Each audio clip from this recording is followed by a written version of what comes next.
So why would you want to put this as part of a tax package? And perhaps the number one reason is that it could raise a lot of revenue. And depending on how high this tax is, you'll raise more rather than less.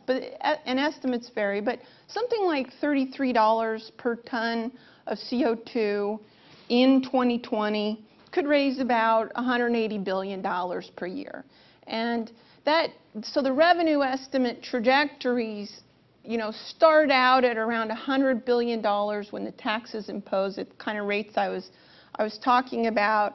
As the tax ramps up, the revenue doesn't necessarily increase all that fast because people are responding precisely in the way you want them to by emitting less and using less of those fuels.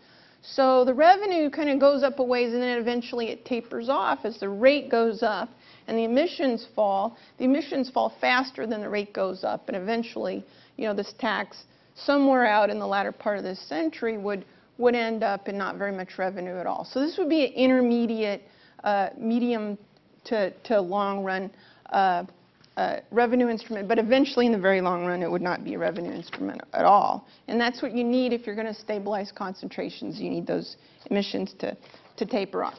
So aside from the revenue, you want the carbon tax embedded in a bigger tax package because it's regressive.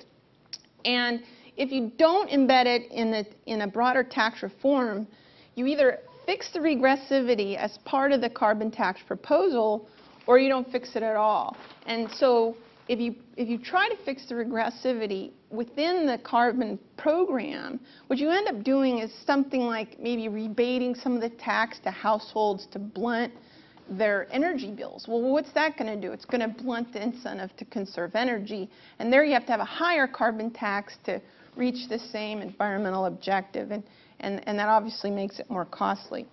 Third, if you use carbon tax revenue for deficit reduction, you might obviate some of the rent-seeking that plagued the discussion of cap and trade. I mean, in the cap and trade debates, relatively little of the squabble was over the cap. It was who got the allowances. All that activity meant that anybody who thought they're about to lose their share of the piece of pie had the incentive to block the whole measure so they could get another bite at the pie. So if all that revenue goes to deficit reduction or embedded tax reform, then there's nothing to squabble over, and maybe you can actually get something done. Finally, I think that if you don't use the revenue for tax reduction, you're going to get a lot more costly climate program. And this is a robust result on a lot of the climate policy literature.